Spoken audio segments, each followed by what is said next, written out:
Hello, and welcome to the first lesson in the course Getting Started. Today we'll be covering the concept of material and how each individual piece moves. The first piece that we're going to be covering is the pawn. The pawn is worth 1 point, and essentially this is a numerical value that describes how valuable a piece is. Now, the pawn on the very first move of the game can choose to either move 1 space forward, like so, or 2 spaces forward. For every subsequent move after this, it can actually only advance 1 space at a time. And when it captures another piece, it moves diagonally, like so. The second piece, and in the setup of the game, there are 8 pawns to begin with. The second piece we're going to cover is the knight, and there are 2 of these. Now, the knight is very special in the sense that it is the only piece that can hop over other pieces. And the way it moves is in an L shape. So what it does is it moves 2 squares in a certain direction that can be either vertically or horizontally.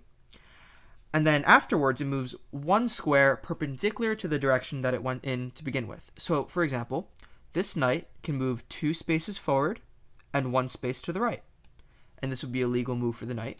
Or the knight can even hop to, say, this square, 2 spaces forward and 1 space to the left. And to show how it can move in the horizontal direction, it can move 2 spaces here and 1 space down.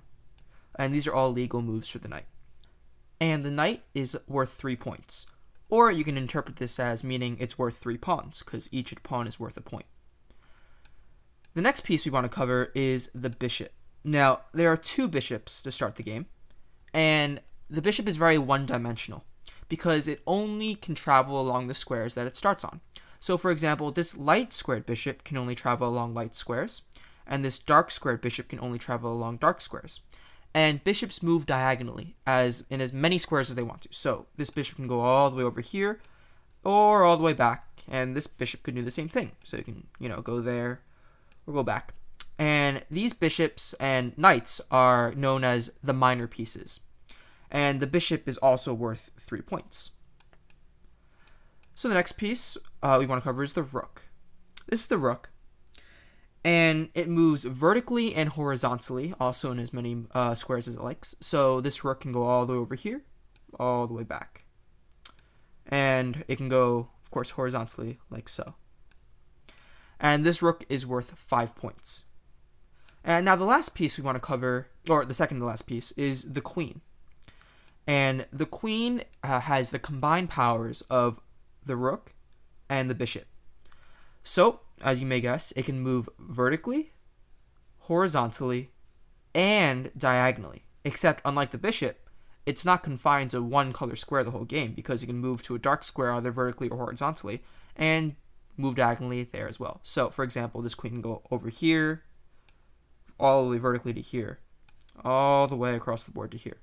And the queen is the most powerful piece in the game, and it is worth 9 points. The last piece we want to cover is the king. So the king is rather special in the sense that it's not assigned a point value, because it is the only piece that cannot be captured. And we'll get more into that later in some later lessons.